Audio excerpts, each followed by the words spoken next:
Welcome to Summarize Science. We all know about the giant, supermassive black holes at the center of huge galaxies, but did you know that even tiny dwarf galaxies can have them too? When these black holes are actively feeding, they light up, but finding them is a real challenge. The problem is that astronomers use many different methods to find them, looking at optical light, infrared, X-rays, and even how they flicker over time.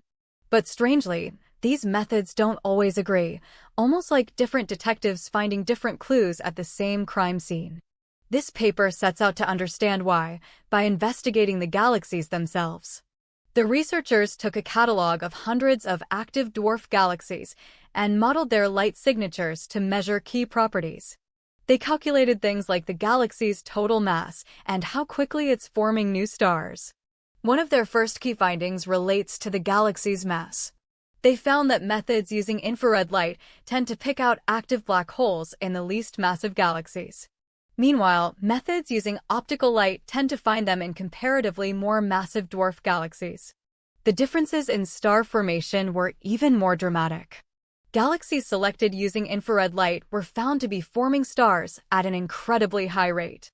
In contrast, those found using traditional optical techniques had the lowest rates of star birth, almost half that of the others. When they plotted all this data, a fascinating picture emerged, suggesting a kind of life cycle for these active galaxies. Here you can see a backdrop of hundreds of thousands of normal galaxies, with the star-forming ones in the blue cloud at the top and the quiet, older ones in the red sequence below. The active dwarf galaxies found with infrared light, shown here in red, are located right in the middle of the star-forming region. This suggests they are in an early, chaotic phase of their life, shrouded in the dust and gas that fuels both star birth and the black hole. Conversely, the galaxies found with optical light are leaving this star-forming phase and are becoming more settled and quiet.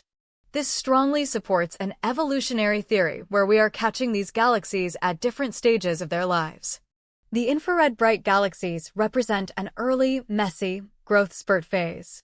The ones seen in X-rays and through their flickering are in a middle, transitional phase, and the optically selected ones represent a later, more mature stage of evolution. This also helps address a major concern. Can a galaxy forming stars at a furious rate be mistaken for one with an active black hole in infrared light? The researchers found that the galaxies identified only by infrared light had much higher star formation rates than those also confirmed by other methods. This confirms that extreme starbursts can indeed be imposters, and caution is needed.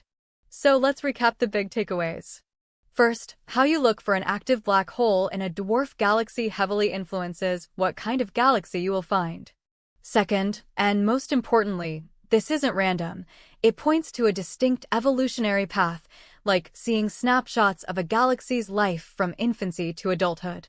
And finally, we now have stronger evidence that some infrared signals might be from intense star formation, not a black hole. For the future, this work highlights the need for better models designed specifically for these dwarf galaxies. Understanding their life cycle gives us a crucial window into how all galaxies, big and small, and their central black holes grow together across cosmic time.